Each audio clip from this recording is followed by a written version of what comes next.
ये लोगों में एक नई उम्मीद जगाती है। प्यार, निराशा और होप को लेकर उनकी मेलोडीज आसाम में चल रहे वायलेंस के बीच एक ताजी हवा की तरह थी। इनके गानों ने एक पूरी जनरेशन को प्यार के बारे में सिखाया। अनामिका आसाम की पहली रॉक एल्बम थी। ये एल्बम रिलीज होते ही इंस्टेंट हिट साबित हुई और जुबीन रातों रात एक स्टार बन गए।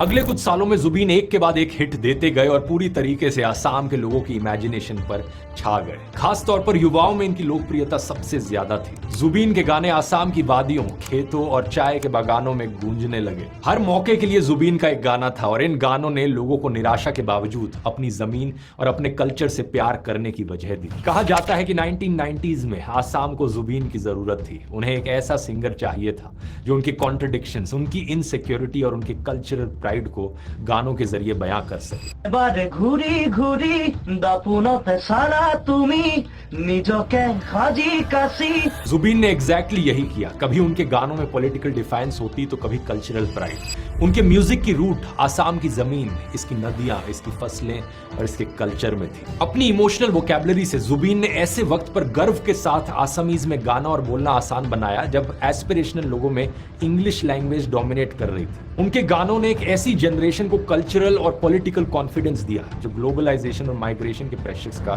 सामना कर रही थी। साल 2000 तक आते आते जुबीन ज्यादातर आसाम के लिए एक आइकन बन चुके थे। पूरे आसाम में बिलबोर्ड्स पर उनका चेहरा रहता था और उनके गाने हर जगह सुने जाते थे। हर साल अप्रैल में होने वाले बिहू फेस्टिवल में जुबीन की सबसे ज्यादा डिमांड रहती।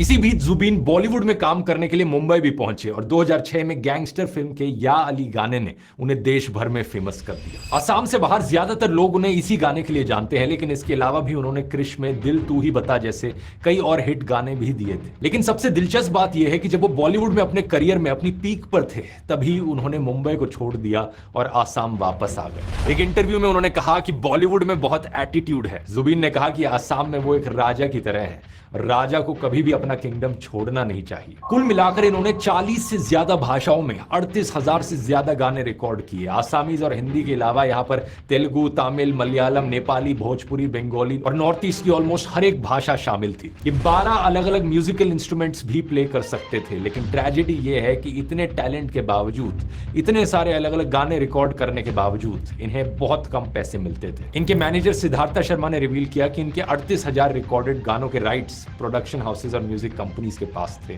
और जुबीन को सिर्फ वन टाइम रिकॉर्डिंग फीस मिली थी। म्यूजिक कंपनीज ने इन्हें बहुत एक्सप्लॉइट किया। अब यहां तक की कहानी सुनने के बाद आपके मन में सवाल जरूर आएगा कि पॉपुलर आर्टिस्ट तो पहले भी बहुत हुए हैं और सिंगर्स तो आज भी ढेर सारे बहुत हैं जो काफी पॉपुलर हैं, तो जुबीन में ऐसा क्या खास था? इसका जवाब है दोस्तों कि जुबीन की पॉपुलैरिटी केवल उनके म्यूजिकल टैलेंट की वजह से नहीं थी। आज हर किसी के पास जुबीन से रिलेटेड एक किस्सा है, उनके साथ एक तस्वीर है, क्योंकि जुबीन लोगों के बीच लोगों के लिए जीते थे। ये कभी मजदूरों के साथ सड़क पर ही बैठ जाते और उनके साथ खाना खाने लगते, तो कभी सब्जी वालों और रिक्शा वालों की मदद करने लगते। ये हर मुसीबत में अपने लोगों के साथ खड़े हुए। अलग अलग सोशल कॉजेज के लिए इन्होंने खूब डोनेट किया और इन्होंने अपने जीवन में हजारों परिवारों की मदद करी। हर रोज लोग इनके स्टूडियो के बाहर और घर मदद की उम्मीद लिए आते और कभी उनको खाली हाथ वापस नहीं लौटना पड़ता। शादी, फ्यूनरल, मेडिकल ट्रीटमेंट, स्कूल या कॉलेज की फीस, जिसने जो मदद मांगी जुबीन ने उसकी मदद की। इसी तरह जब भी आसाम में बाढ़ आती तो जुबीन खुद लोगों की मदद के लिए उनके बीच पहुंच जाते,